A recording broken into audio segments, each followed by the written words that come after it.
gross/weird hygiene things. Normal guy thing or not? It's a total turnoff for me. My husband has been running his business with his ex-girlfriend, whom he has a child with. The business has grown substantially since I've met him, as has their relationship.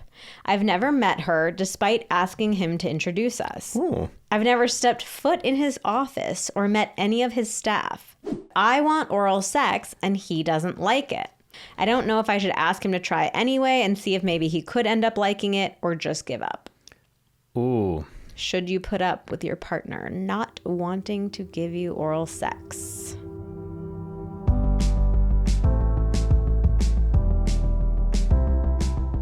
Hello and welcome to the Pillow Talks podcast. We're your hosts, Vanessa and Xander Marin. I'm a sex therapist with over 20 years of experience. And I'm just a regular dude.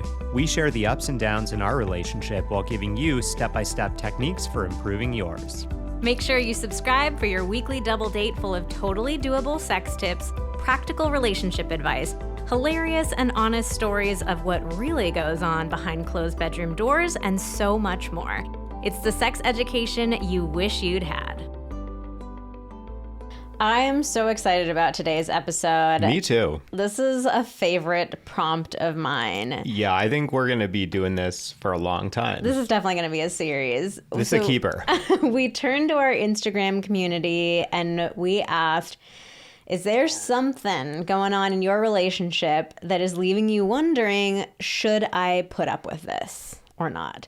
Because I think there's a really interesting dynamic that comes up for so many people in relationships where we go to one extreme or the other. We hear a lot of stories of people who get very frustrated and fed up and even end relationships over things that seem minor. Yeah, to us who are not in the relationship, but might seem like kind of minor things. Because like the reality is, look, we're all human. We're all kind of annoying. We all have to put up with like weird things from each other, right? Like no relationship is perfect. So that's one extreme where people are really feels like kind of intolerant of minor differences. And then the other extreme is we hear so many stories from people who have been in crazy situations for such a long time, and they are just dealing with it, putting up with it. Too tolerant, overly tolerant. Overly tolerant, way too tolerant. So to the extent of sort of becoming like doormat-esque. Yeah. And I think it's also really important to call out when you're in a situation yourself, sometimes it's just very hard to see the reality of it. I've been in these situations in past relationships, absolutely, where all of a sudden you get out of it and you're like, oh my God, how did I put up with that for so long? Why did I put up with that for so long? And I mean, fortunately, I think these are often really good learning experiences. We learn a lot about ourselves, but hindsight's really 20/20. It's really hard to tell in the moment. It's blurry as hell. Or it seems clear, like, oh yeah, no, everything's okay. And then like you realize, oh wait, everything is not okay. And in fact, I'm not sure why I put up with this for so long. So this whole episode is about our hot takes and gut reactions and us weighing in on, whether we think somebody should put up with this or not. Based on the information they shared with us. Yes, which we have to acknowledge is just one little tiny snapshot and it's just one person's perspective. Possibly biased. Who knows? But I also want to acknowledge these are real human beings on the other ends of these questions. And it's just, we've all had the experience of when you're in it, it's hard to see. It's so much easier when you're outside of it, looking at somebody else's situation to say oh my God, no, you should not be dealing with that, or you're being, way too intolerant. So we'll give that little disclaimer. I always try to do my best in these situations to think because often you hear these things and it's like, oh my God, this feels so extreme. Like, of course you shouldn't put up with this.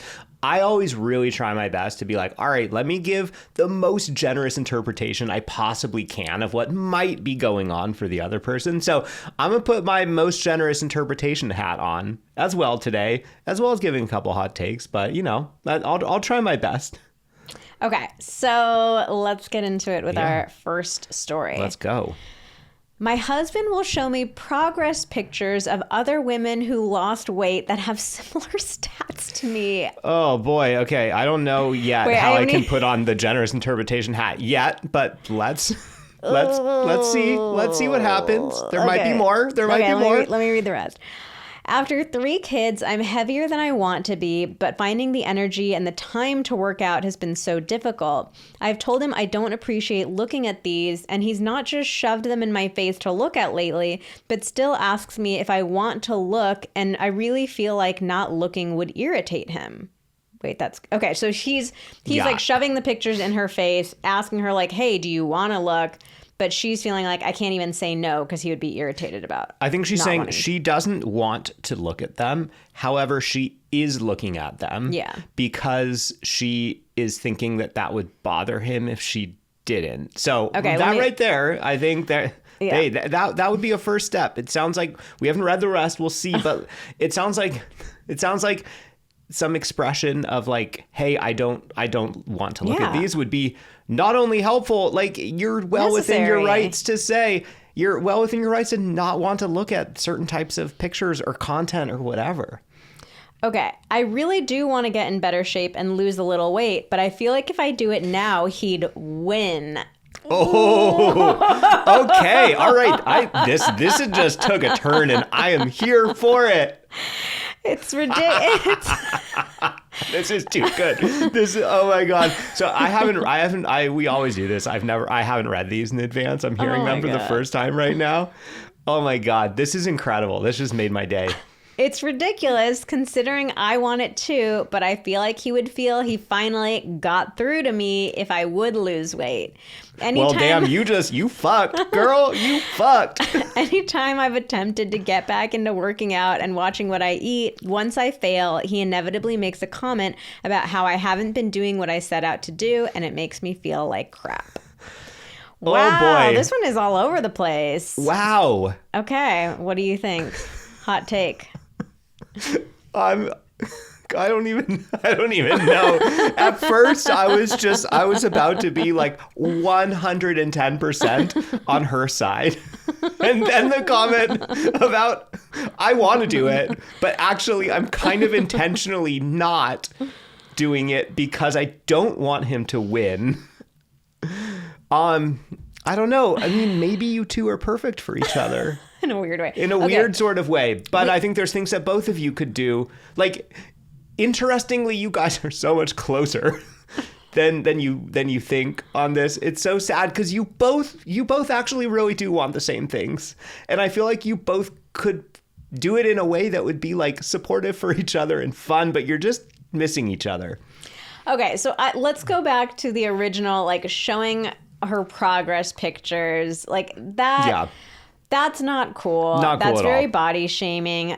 I will try to make a positive interpretation here that maybe this is really hard because he makes Okay, I do think sometimes people think they're being motivating and supportive, even though they are really not. So the most generous possible interpretation is that the husband is like, hey, she keeps talking about how she wants to lose weight and get in shape. So like, I can motivate her. I can inspire her. Like, let me show her some pictures. Let me like try to cheer her on. Yeah. And maybe she's even said something in the past about that makes him think that that's what she needs or that she wants, or she might have, who knows? Like, I wouldn't be surprised if in the past she said something like, I like it when you hold me accountable, or something like, oh, you said this one thing and it really motivated me. And like, it's totally possible he's working off some possibly outdated information or a comment that she made that maybe she doesn't mean anymore or something like that. But I mean, this is a very real thing of like,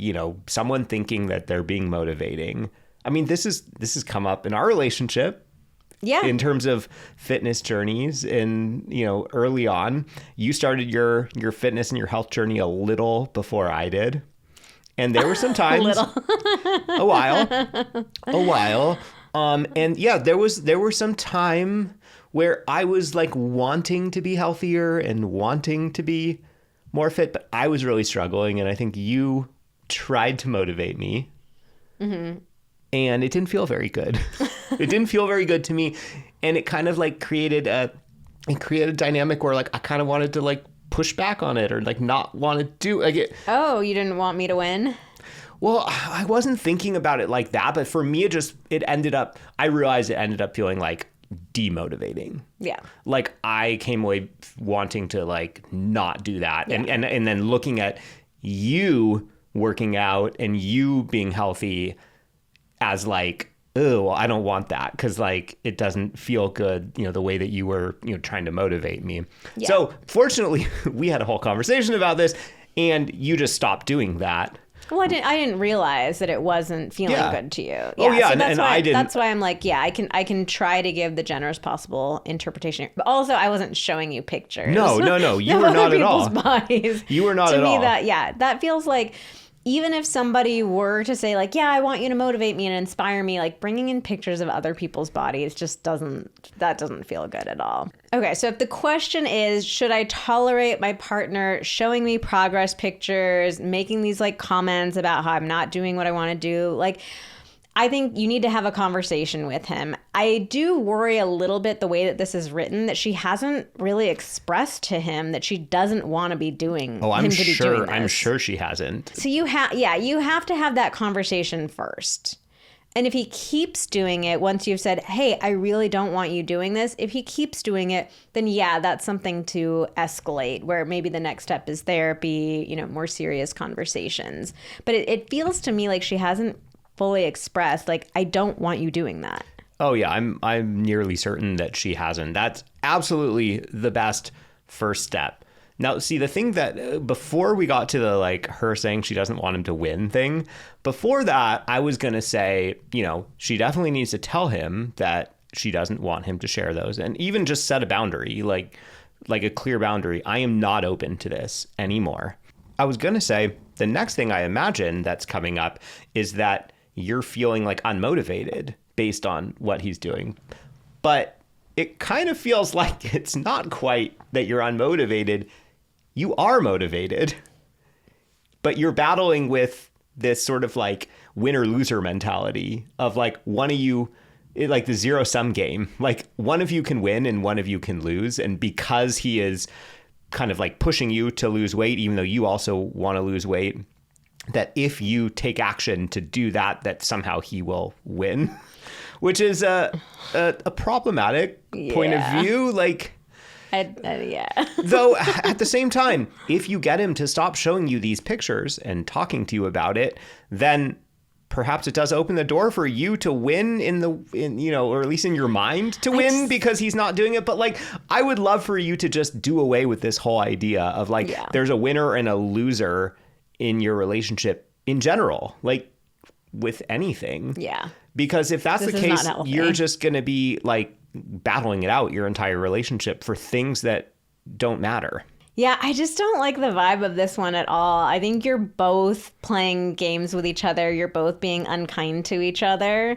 So I want these two to have a better conversation. Like, I want her to be able to say, I don't want the pictures anymore. Please don't make comments anymore. I want her to tell him how he could be supportive. Yes. Like, genuinely, this would be helpful. And like, let's look at better things. Like maybe watch the kids while I go to the gym, or, help me meal prep better meals, or whatever it is. Like, give him actual things if you want his support, but these mind games aren't working. So yeah, this is a funny one. It's an interesting one to start with. Definitely tell him to stop, but only if you're also willing to stop playing the mind games. Yeah, because if you keep playing these games, like he's probably gonna keep playing games. Like, you guys subconsciously know that you guys are playing games with each other, and someone's got to kind of be the bigger person and stop that.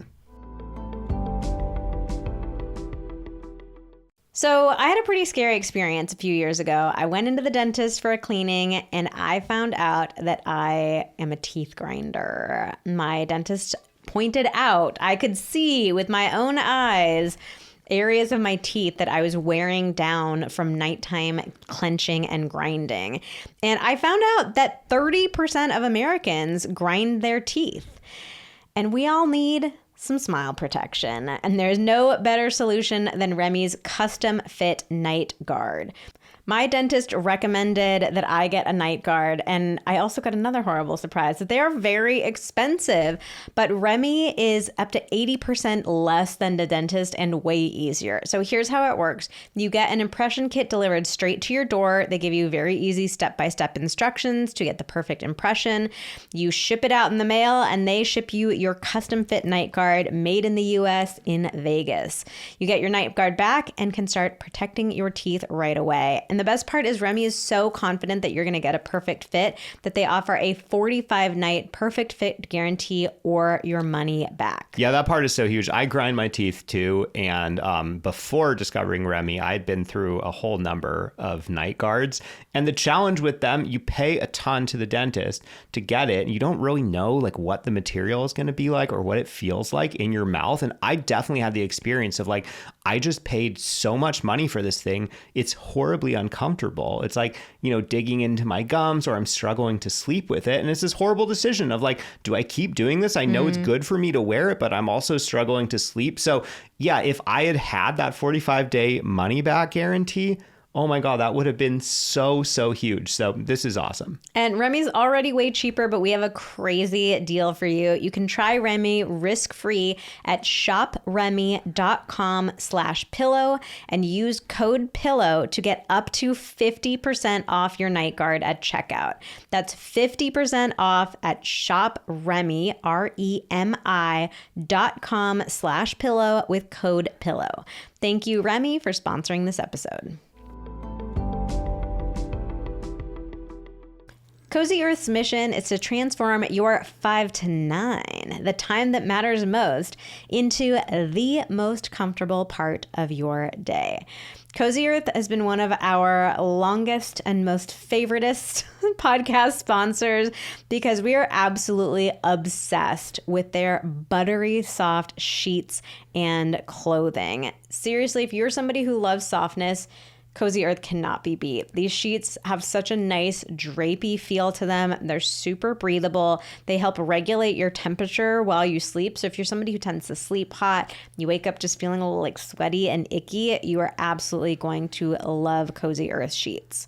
And also, as we're recording this, we literally just hit 5 o'clock. And as soon as we finish, I'm about to go slip into my Cozy Earth PJ bottoms and little sweater because it's so comfortable. Little sweater. We love. It's a man-sized sweater.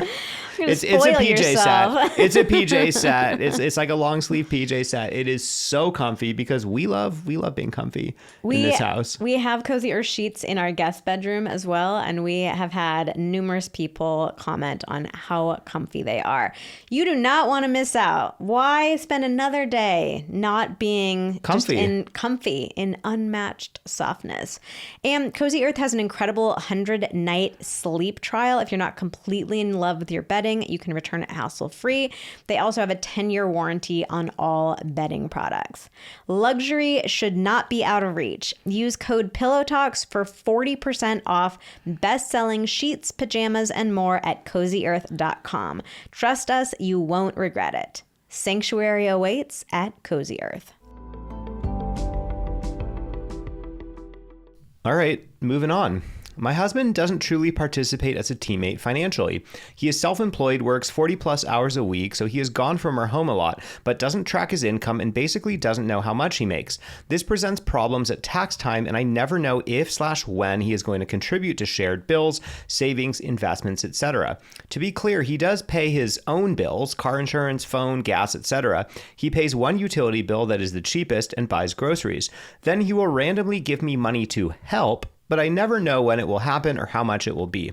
We've been having increasingly frequent arguments about the fact that he needs to track his income and at least attempt to put money in savings/retirement accounts. If he can't contribute more, I'm okay with that. I'm not okay with him just being okay with not knowing what's coming/going and not planning for the future with me, but rather just counts on me to do it all for us. I just feel like I don't have a teammate in a really important area of life. Every time we argue, he agrees he needs to work on it, but then nothing much changes. He's in his early 30s and has been in his line of work since graduating high school. I just feel like he should have a better handle on that aspect of his and our life by now. This feels so chaotic to me. Like, Every couple does their finances differently, like choosing to share it or keep certain things separate. But this is like pure chaos. Like he doesn't even know how much he's making. Tax time comes and you don't know like what's gonna get paid. This is crazy. This is like anarchy. Well, I mean, financial anarchy. Especially from the context of, you know, Vanessa and I have our own business and know what taxes look like when you are self-employed or you have an S corp or an LLC or whatever. Like knowing what I know about taxes in that situation, this is a truly untenable situation because when you are self-employed or like the owner of an S corp or something, what happens is you file your taxes, and if you have income that you pay tax on, the IRS then makes you pay quarterly estimated taxes the next year based on an assumption that like your income grows by some amount. And so like you have to know if you are on track to make that amount or not, so that you're not like over or grossly underpaying taxes, so that by the time you actually file your taxes, you don't get totally screwed. Yeah, this is just nuts. So, and there's also a huge mental load aspect of this as well. It sounds like she's carrying all the mental load around planning for the future. Like, this is not just paying bills in the moment. It's also like, yeah, do they have any savings, any retirement account? What's the plan for the future? I don't know if they have kids or want to have kids. Like, this is crazy if they do have, like, even more crazy if they do have kids. And there's also the possibility that he's losing money. Like it is sounds he like in debt? Yeah, like, it sounds like she's talking about like, oh well, I don't know. Going on? I don't know how much income there will be at the end of the year, but like you also don't know if there's just straight up loss. Yeah, this is wild. It's like a negative contribution to mental load. Like he's not just like making her handle it. It's like he's giving her more. He's in the negative. He's creating literal things for somebody else to have to worry about because he's refusing to worry about them. This is wild. I feel like this sentence really says it all. I feel like I don't have a teammate in a really important area of life. You absolutely do not have a teammate. You have somebody who's just doing his own thing. Yeah. Have you communicated that to him? That's that would be a really It's so easy in relationships to fight about the surface stuff. The like, you didn't pay this bill. We have this bill that's racked up, whatever. But it's really about the deeper things going on. And to be able to say that, like, I feel like I don't have a partner. That's going to hit your partner so much harder than, hey, you didn't, like, fill up the gas tank, you know, when you borrowed my car, whatever it is. So I think that's a really important conversation to have. I think that this situation is unworkable. It's shocking that you guys have lasted for this long with this system. So it seemed, my guess is, since you keep finances separate, I'm like jumping into fixing this. I want to give like a solution here, but it seems like there's something that some reason that you guys want to keep some finances separately, and like that's fine. A lot of couples do choose to do that. Honestly, it's good in this situation. I think that you guys should have a joint account and you put the majority of your money into that and you make a plan with that together, and then you can have a certain percentage that you each keep in separate accounts that you can do whatever you want with. Like, it's kind of nice to have some money where you're like, I don't have to check in with my partner about this. I just spend it on whatever I want. Like, this is my money to play with. But I think the majority of your money should go into a joint account. And I really think that you guys need to address finances together as a couple. Because right now, this person is taking on all the mental load, all the responsibility for their shared expenses, and that's just not fair. It's the present and the future as well, and this is totally unfair. So they need to come together and make a plan. But I think that there's even a step further back that we need to go, because like that, it's not going to work to be like, okay, yeah, we have this joint account where we're each contributing X amount every month or whatever, because this guy would be like, oh, well, I don't know what I can contribute on a given month because I don't know what I'm making. I only know when I have to at the end of the year when I do my taxes. And he probably doesn't even know. Like, it's literally just like, oh, is the IRS giving me money back or not? I just think that's unacceptable, though. Yeah, for sure. For sure. So I think that well, okay, first of all, I just want to say, no, you should not put up with this. No, you should not. This is an unreasonable thing to put up with if you are in a long-term relationship with this person. I don't think you mentioned kids, but yeah, you're trying to be a team and possibly be a family. One day, this is absolutely not workable. So I think there needs to be an ultimatum, honestly, an ultimatum here of like, I am not able to live in an arrangement like this with you where there's no visibility into what is going on with you financially. That's not to say that this person has to immediately get better overnight, but I think you have to identify what a bare minimum is that you need him to be able to do, whether that is like just hire someone to do your bookkeeping so that like we can like go into, look at your P&L every quarter or something like that. Or it's like, hey, I need you to, every month I need us to do a check-in, and here's the numbers that I need us to look at in this check-in. And you have to figure out how you can have those numbers every month. I think it's totally reasonable. You don't have to be like, look, you're like totally perfect immediately. You have like perfect books. But I do think that I would come up with what is the minimum that you need to be able to do every month to just feel comfortable, like being a team and being able to plan for the future together. Okay, let's move on to our next one. I've been married for 9 years. We have 3 kids together, and I have 1 from a previous relationship. During the course of our marriage, my husband has been running his business with his ex-girlfriend, whom he has a child with. The business has grown substantially since I've met him, as has their relationship. I've never met her, despite asking him to introduce us. Ooh. I've never stepped foot in his office or met any of his staff. When they have holiday parties, he goes by himself and they're thrown at her house. Am I crazy for thinking this situation is highly inappropriate? It's honestly the least of my concerns at this point. Oh God, we have deeper issues now concerning infidelity on his end, but I have always wondered what other married women would think of this situation because he himself paints the picture that there's nothing wrong with it. Well, you're in luck because we have a married woman sitting right here, Vanessa Marin. What as a married woman do you think about this situation? This is batshit insane. I don't have a problem with running a business with your ex. Yeah, like, I'm open to that. I don't have a problem with having a relationship with the ex. The ex is the mother of his child. Yeah. So, like, of course she's going to be in the picture. Yeah, seems appropriate. So that's not an issue. But to have never met her, that's really weird. Yeah. Like, I assume that their child is spending time with you. Like, why would she not want to meet somebody who's spending so much, who's like the stepmom to her child? Like, even without the business, this is the holiday parties. The holiday parties are crazy. What? Why? I don't get this. Well, I mean, the holiday party makes perfect sense if you are not allowed to meet the person. Like that, then that's just logical. But it's illogical that you can't meet the mother of basically one of your children.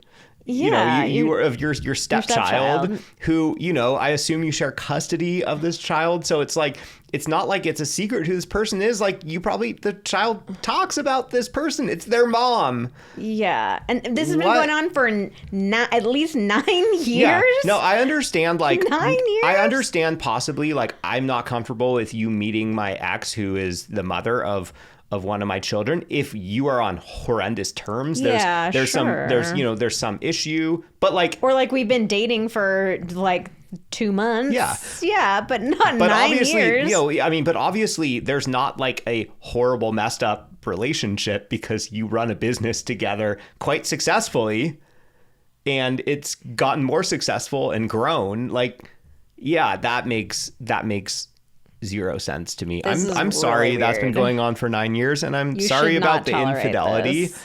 And that doesn't sound like a good situation. I would love for you to tell him, hey, it is unacceptable that I don't get to meet this person. And I wish I could tell you, like, oh yeah, maybe that will solve the problem. This sounds like a pretty just bad. This sounds like a bad situation. And I'm sorry that you've been married 9 years and you got 3 kids together. But Yeah. I'm struggling to see a path forward on this one. I'm like fascinated by, I want to hear from him. Yeah. Why doesn't he want the two to meet? I mean, I even wonder, like, if you were in just what she said, the like, oh, no, there's nothing wrong with it. Like, I feel like if you had a therapy session with him, he would just like oh, well, totally normal. I don't know. No, it's so, I mean, I feel like he wouldn't even give you a reason. He would just. The most obvious He would just answer would justify be it. that there's like some sort of funny business going on between the two of them. But it's been 9 years. You would think if he was having an affair with his ex, like it would have blown, and they're working together, that would have blown up by now. So I kind of think that he's not having an affair with the ex. He's having an affair with somebody else. Oh, man. Also, yeah, like this is really sad that you're asking a question about this, but there's also the question about his infidelity too. I mean, Yeah. that's really tough. I mean, I don't know his side of the story, but just from everything you've described, I think you deserve better than this. This is As hard as that is, unwinding all this with all the stuff, that this is no way to live. Yeah. Whew, okay, let's move on. Just today, in the process of driving our daughter to and from swim lessons, I got yelled at twice in the car with daughter in the back seat. The first reason was that I was running late, so I got lectured the whole way there. He would say I'm often late because I try to do too much. The second was because I interrupted him when he was speaking.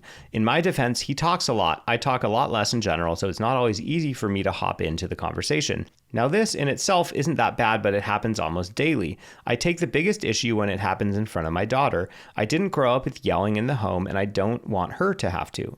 I'm a huge trigger for him. It's been years and it's not getting better. We go to therapy together. No real improvement. I mean, maybe for a day, but we haven't gone an entire week where he hasn't yelled at me. And sometimes he even makes me cry. It seems like it's not bad enough. Oh. ... Oh, no. Yeah, I think it's bad enough. It's bad enough. I mean, it's. I mean, I get what you're saying. It's not bad if that is the worst, but it's like it's not getting better. It's not getting better, and you've taken active steps. You've taken active steps. So, like, I hate to say it, but it can only get worse. So you could wait for it to get worse. This is completely unacceptable. Yelling at your partner is completely unacceptable. Arguments, conflict, disagreeing, those are totally normal parts of being in a relationship. We are allowed to have conflict, but we're not allowed to yell at each other. That's just not just plain and simple. This is a rare black and white kind of thing. Yelling at each other is just not okay. Now, let's be realistic. We are all human. Sometimes like that does happen, but that would be like a rare, like if this is happening, it should be a rare occurrence that is deeply and profoundly apologized for, like quickly thereafter. Like it's just it's not okay. And so the fact that this is happening every week, that you say we haven't gone an entire week where he hasn't yelled at me, that breaks my heart. Yeah. That is not okay. You do not deserve to be in a relationship like this. And that it's happening in front of your daughter too is horrific. Your daughter should not have, like, let's take the fact that it's unacceptable for you to have to deal with this. Like, let's take that out. Your daughter should not have to deal with this. Having to hear her parents like yell at each other, it's not okay. It's not healthy. Like that's not a good environment for a child to grow up in. So I hope clearly you have not been able to walk away or find a new therapist or like set some stronger boundaries for yourself. You're minimizing it for yourself. Like it seems like it's not bad enough, but I hope you can find it in you to realize for your daughter, like this is not okay. Yeah, and I think I imagine that, if you're listening to this, you might jump to, okay, well, at the very least, maybe I just need to tell him, like, it's not okay to yell at me in front of my daughter.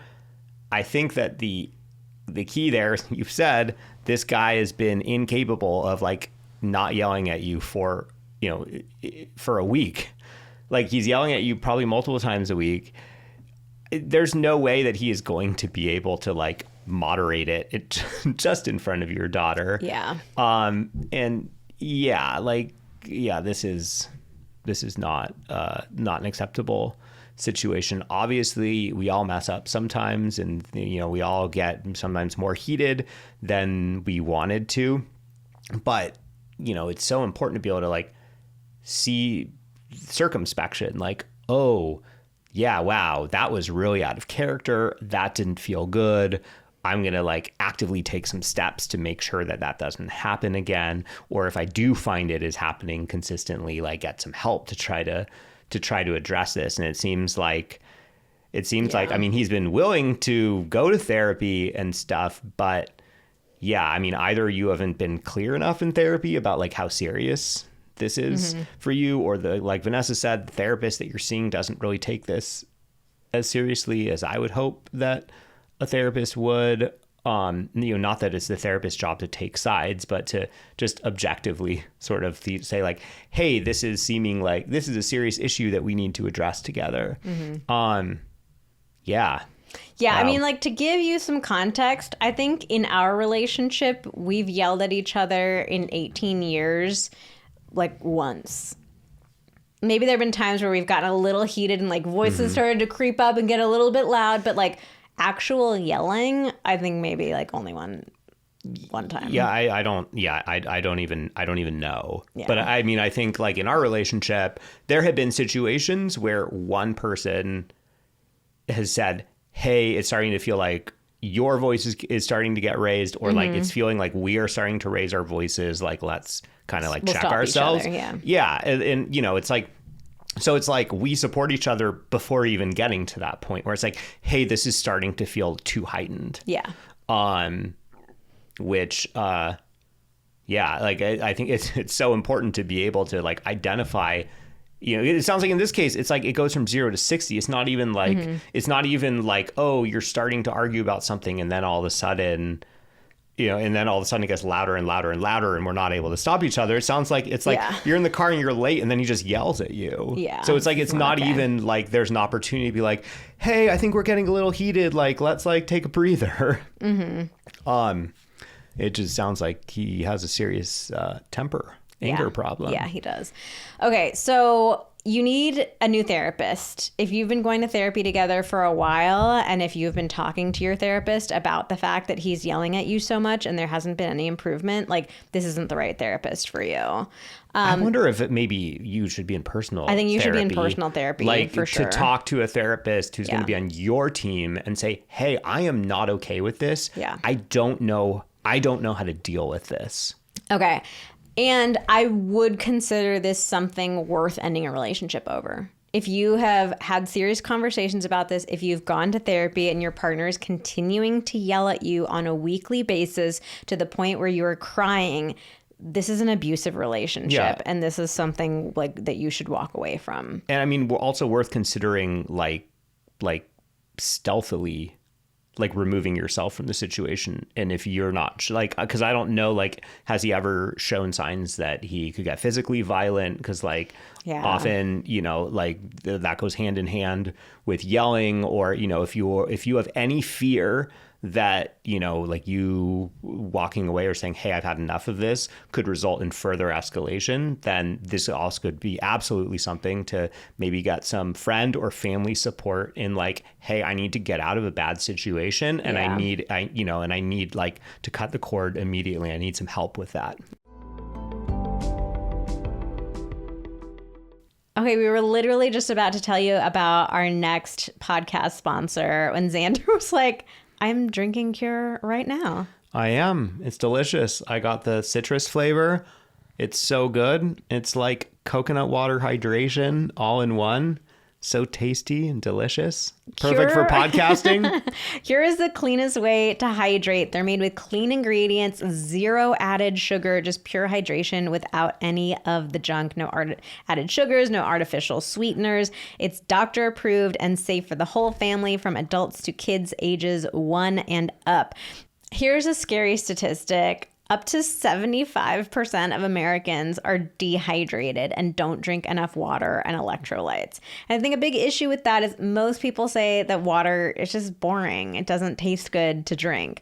So Cure is here to the rescue because they have these amazing flavors: berry pomegranate, strawberry kiwi, tropical punch. So if you're somebody who just really struggles to drink water, Cure is going to give you that little bit of flavor without any of the junk to make it taste so much better.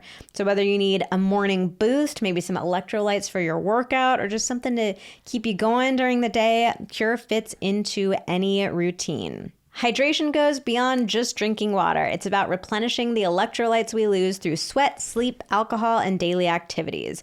That's why you need to try Cure, the electrolyte drink mix that tastes as amazing as it makes you feel. For Pillow Talks listeners, Cure is offering 20% off your first order. Stay hydrated and feel your best by visiting curehydration.com/pillow and using promo code PILLOW at checkout. That's curehydration.com/pillow and use code PILLOW for 20% off your first order. Before we go any further, we want to tell you a little bit more about our Pillow Talk sponsor, Floor. Floor is a sex-positive dating app for safely exploring one's kinks and desires. They're all about pleasure, which means they're eager to help their community find what makes them happy by creating a safe and comfortable space for consensual discovery. They don't draw age, gender, race, or other lines. Anyone is welcome to embark on an adventure and be open and honest on their journey to intimacy and genuine connections. Safety, respect, and consent are their main values. Floor is safe. There's a safe mode for women that prohibits any partner from sending nudes or even spicy texts unless it's off. All users are verified real people, and there's even a Floor Sparks card game that can make any chat fun and entertaining. Explore what you like on the Floor dating app. Being you is sexy. Whew. Okay, let's lighten things up. This next one is just called gross/weird hygiene things. Normal guy thing or not? It's a total turnoff for me. Examples. All right, do tell. Here are their examples. Not washing hands after bathroom or blowing nose. Nose picking and wiping on back of couch. And I've even caught him eating it. Sniffing and snorting. Slurping saliva. Ugh. I'm a very tolerant person, married 25 years. I've mentioned these things before, and he gets very defensive and denies it. But I'm Denies it. No, I don't. You do it. But I'm about to lose my crap, and it's all such a turnoff. I think about this stuff when he reaches for me. Like, is there a booger on his finger? Is this normal guy stuff? I've Googled if this is divorceable because I can't. We needed this one. I mean, I hate to say it, but should you put up with gross/weird hygiene things? I mean, in this day and age, like, anything is divorceable if you don't want to be there. Like, nobody is forcing you to be there. That being said, I mean, look, I have a confession. I don't wash my hands after I blow my nose. And I know you don't either. I've never heard of that, actually. Is that a thing? Are you supposed to? I mean, it's not. I mean, in theory. I mean, if I got snot on my hands. Like, yeah, I mean, is mucus dirty? I mean, presumably mucus is dirty. Like, it's gross. It's bacteria. But I don't know. I've never washed my hands after blowing my nose. But yeah, I mean, I also, when I blow my nose, I don't come away with mucus on my fingers. Yeah. Like, we have good, like, double ply Kleenex. That doesn't leak. But yeah, I do pick my nose sometimes. That is true. Sometimes. I will admit that. I do not eat my boogers, even though you accuse me of it sometimes. I've never accused you of eating your boogers. Yeah, you've joked about it. Maybe I've joked about it, but no, I've never seen you eat your boogers or never thought that I've seen you inspect them, but and never eat them. That would be an issue if I thought I saw you eating them. Well, I don't. I don't know what they taste like. And I have not seen you wiping them on the back of the couch, which I would also have an issue with too. Yeah. I mean, so what do you say? What do you say to this?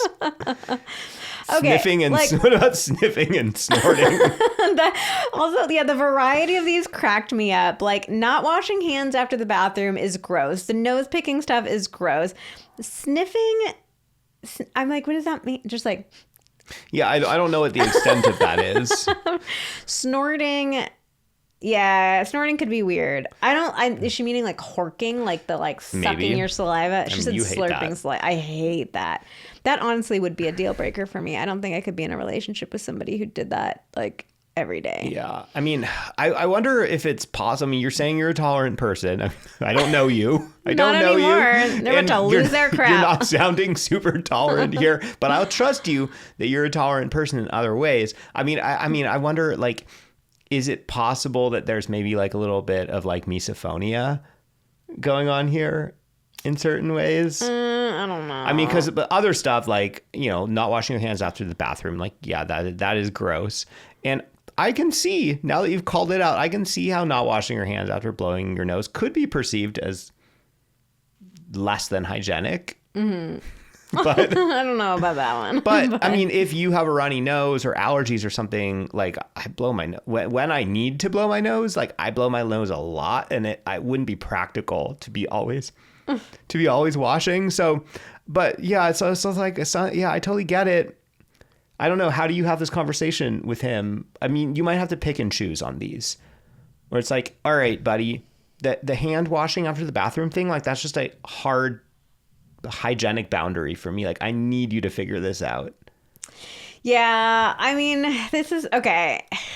Is it something to actually divorce your partner over? Like, that would be a little intense. But the I guess impact, maybe she's saying the impact that it's having is like she doesn't want to have sex with her partner. People divorce over yeah. sex all the time. If you find yourself incapable of like intimacy with your partner because of the way that you are seeing them. But it's also like you're kind of saying that some of it is in your head too. Like, oh, I don't want to touch him because maybe he has a booger or had a booger on his finger. You're not saying, oh, he touches me and gets boogers on me all the time. If that's what you were saying, and it's like, I don't want to have sex with him because he literally puts boogers all over me whenever he touches me, then yeah. So it's like we're kind of in this weird twilight zone.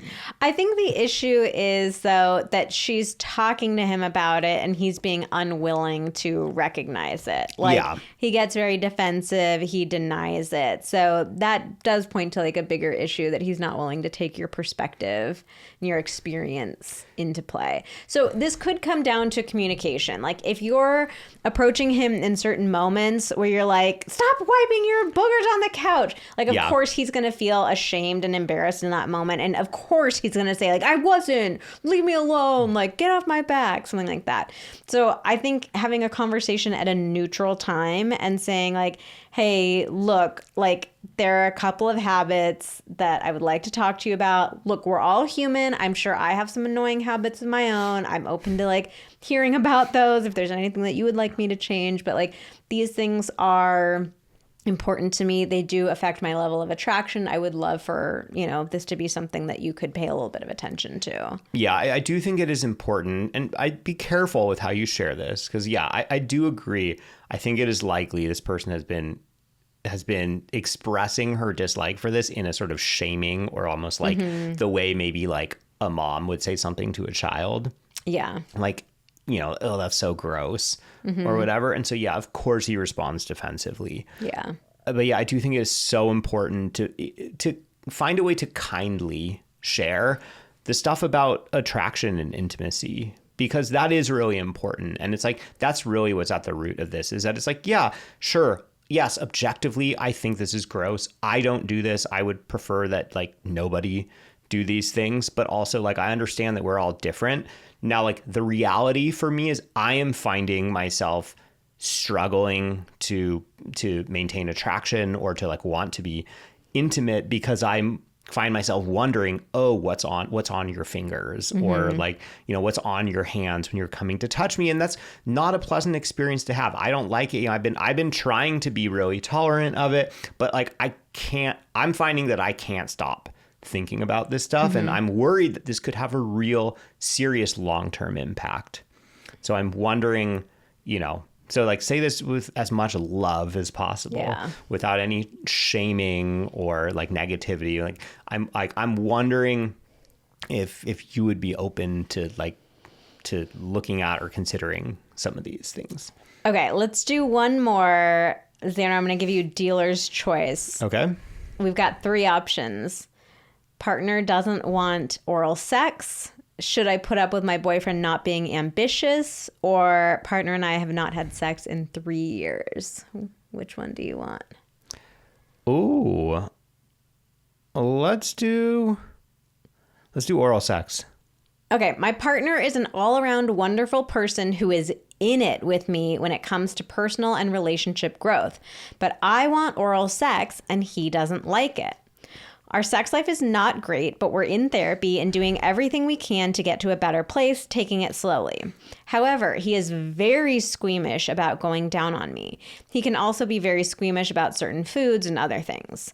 He said he never liked it with anyone, and he can easily become disconnected physically and mentally, mainly due to his neurospiciness.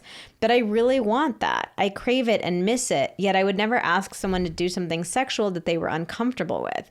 I don't know if I should ask him to try anyway and see if maybe he could end up liking it or just give up. Ooh. Should you put up with your partner not wanting to give you oral sex?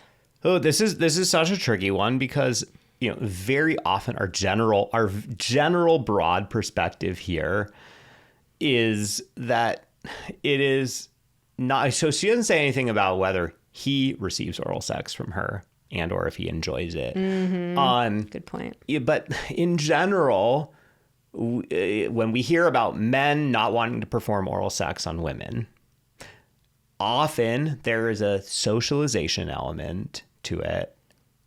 And, you know, and an element of like, you know, there's a lot of talk between men or especially, you know, teenagers, boys sort of like shaming people for performing oral sex or wanting to perform oral sex, or talking about how, you know, it tastes gross, it smells gross, whatever, despite the fact that all straight men want to do is put their dick in it, which is a little backwards to me, that thinking. But there's a lot of that goes on. So of course, a lot of men come away with this sort of like toxic idea that like, oh, they don't want to do that, or like my friends will make fun of me or something. And we think that's bullshit. Like, we think that very often when it comes to not wanting to perform oral sex, there's needing to like set aside the socialization part of like, hey, who cares what somebody else would say? Like, this is about you and your partner and like giving your partner the pleasure that they want, and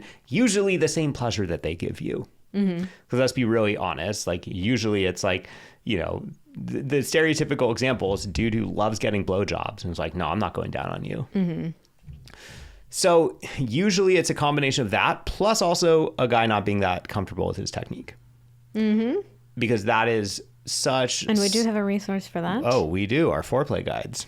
Check them out at vmtherapy.com/foreplay. Oh, yeah. We've changed a lot of lives with those foreplay guides. Sure have. Because really, for the most part, it is people don't want to do something that they don't feel comfortable with. And especially when it comes to sex, we get this idea that like we're supposed to figure it out, you know, in our teenage years or like early on as we become sexually active, right? And like we want to be good at it. And we have this identity of ourselves as, yeah, I know what I'm doing when it comes to sex. And if there are any things that conflict with that narrative, like, oh, well, I'm actually not that comfortable with oral sex, or like I've never really liked doing it, we find ways to justify not doing it so that we can maintain this image of like, hey, I know what I'm doing. So we find often if we can just get someone the technique that no one ever taught them, then all of a sudden it's a lot more fun to do something that you're like, hell yeah, I'm really good at this. I'm bringing my partner a lot of pleasure. That being said, I mean, I think there's some stuff here of like, you know, okay, so first there's neurospiciness, squeamishness, etc. Yeah, those feel like separate issues for me. The squeamy is a great word, actually. You kind of made it like an onomatopoeia. The squeamishness to me feels more like a body shaming kind of thing, that he's like, oh, it like tastes weird or smells weird or whatever it is. Yeah, I mean, like, she's comparing it to squeamishness with like foods and stuff. Yeah, that's not cool. So I would not tolerate a partner saying like, I just don't want to. It's gross. Like, that's not okay. It's what I'd be like, well, what? Like, you're cool putting your dick there? Yeah, like, come on, dude. But so that's one thing to me. But then she mentions neurospiciness, and we don't know exactly what the spicy varietal is. But she does say, he says he can become disconnected physically and mentally. So there are things that you can do. And this is a common experience. I actually feel disconnected when I'm receiving oral sex, because it's like you're just down there doing your thing. You're so far away. It like feels a little bit lonely. I'm like, okay, just like over here by myself. So there are ways that you can address that if that's what the issue is. Like, we're incorporating more touch with each other, more eye contact, talking to each other, maybe doing it for shorter stretches of time, and like going back to like making out with each other, or switching between intercourse and oral, back and forth. So there are plenty of ways to address it. He's got to get through the squeamishness part first if you're going to talk to him about that. I feel like this is like a one step at a time thing for this guy. So I feel like there are some ways to address this that could make him feel a little bit more comfortable. Ultimately, though, like, this is a really, let's say he's like, let's say it does have something to do with the neurospiciness. It's just a no-go for him. Or let's say this is a different partner who would say like, that's just a boundary for me. It's not something that I feel safe or comfortable doing. Like, this is a really hard decision for you to make and essentially what it comes down to is, how central is this to your sexual expression? So we all have, in every relationship, there are going to be ways that you're incompatible. There are going to be things that you're curious about or would like to do that maybe your partner isn't into, just in the same way that outside of the bedroom, there are incompatibilities. Like, maybe you have a hobby that your partner couldn't care less about, right? So like, there are going to be some of those incompatibilities, but is it big enough for you that it's a deal breaker? And is it like, frick, I really love oral sex. I'm super sad to say goodbye to that, but my partner is so amazing in so many other ways. Our sex life is great in so many other ways, which it's not, but they're working on. Yeah, so, this hopefully is something that could be part of what you are working on in therapy with your sex life. Yeah. So it's like, is it hey, I'm really sad to say goodbye to this, but it's worth it to me because of all the other things? Or there are certain aspects of sex where it's like, that's so central to my expression of like who I am and what I want to experience and what pleasure and joy and connection mean to me. I think it's totally valid and understandable to walk away from a relationship because you can't express yourself sexually fully. That's a very valid reason. And I don't know, I'm kind of, especially because you're saying that your sex life is not good. If it was like, our sex life is great, but I'm missing this one piece, yeah, I might lean a little bit more into like, okay, well, is this not a super central thing? But the fact that it's not great and you're not getting this thing that is pretty important to you, I'm kind of wondering if maybe this is just, you guys aren't compatible enough. So, okay, I've been rereading this. I wonder something. What I'm wondering I'm wondering how clearly and explicitly you have actually talked about this with him, because you're saying at the end, I don't know if I should ask him to try anyway and see if maybe he could end up liking it or just give up. So it sounds like you've gotten signals from him that he's squeamish around this. But I suspect it sounds like you haven't had a super clear conversation with him about it. Because like, I wonder, like, has he ever tried giving oral sex to anybody? Because you're like, oh, I don't know, maybe I should just ask him and see. So it sounds like clearly you've never directly asked him to do it. Yeah. Because you're saying, oh, well, maybe I could just ask him and maybe see if he could end up liking it. So like, has he ever even tried this in the past? So like, I think that I'm guessing that you're probably beating around the bush around this a bit, because you're scared. You're understandably scared about what the answer might be. Yeah. Right. And that's why you're asking us about this. Like, oh, well, could I just put up with this? Maybe. So I think that you're kind of scared to find out what the answer is. But look, the good news is you're already in therapy. You're already talking about your sex life. I think that this is something you need to lean into and not just be like, hey, dude, I need you to go down on me. But it's like, I think that probably have this conversation in therapy. You have a container to do it. Like, of just like, hey, I've been thinking about this a lot. I would love to talk about oral sex. I realize I've probably not been direct enough with you about this topic. I can tell that you're squeamish about it. You're hesitant about it. I know that you've, said a couple things here and there, but I want us to be able to just have a really open conversation about it because I'm realizing it's something that feels important to me. I'm really missing it in our sex life. And I've been hesitant to ask you about it because like, I don't want you to like have a negative reaction that's going to make me feel crappy. But like, I also need to know, is this something that you are open to at all? Because also it's like, if he's never done it before, like, how does he really know what it's going to be like? And and I think there's a whole element you can get into like, hey, if you've never done it, like how much, are you open to considering like how much of this is the way you've been socialized or, some of those messages that you've picked up from society versus like, truly it's like a boundary violation for you or truly, it kind of like you disconnect or whatever. So yeah, I have some questions about how open of a conversation they've had. And I think that you just kind of need to get down to it because honestly, you need this information to make an informed decision for yourself. Otherwise, you're just kind of grasping at straws and you're always going to wonder. And that's probably like what you have going on right now is these are like the raw ingredients for resentment in a couple of years where you go, like I kind of want it, but I don't really want to ask. So I'm not going to ask. And because I'm assuming that he won't want to. And then you're going to start being like, yeah, this motherfucker like doesn't want to, even though I never asked. And it's like, you're not, like you have a part in this too, which is like putting the stake in the ground and being like, hey, let's just get this out in the open and figure out so that we can both make the right decisions for us. If you're loving the podcast and wondering, okay, but how do I actually put this into practice in my relationship? Well, then you're definitely going to want to check out our membership, Deeper. It is hands down the best and the most affordable way to take your relationship from good to great. Inside, we guide you through our 5 keys to everyday intimacy: communication, connection, desire, pleasure, and exploration. And we give you the expert tools you need to strengthen each one. And on top of that, you'll also get access to our core library of courses and guides like the Ultimate Foreplay Guides, the Ultimate Sex Guide, Art of Initiation, and so much more. Plus, we drop 2 brand new date ideas every month. You get daily Would You Rather prompts, monthly live calls with us, and fun intimacy challenges to keep your momentum going. And oh yeah, Vanessa AI is there too. Your personal on-demand sex and relationship coach that is trained on everything, literally everything that we've ever created. So ask her anything and get instant expert-backed answers.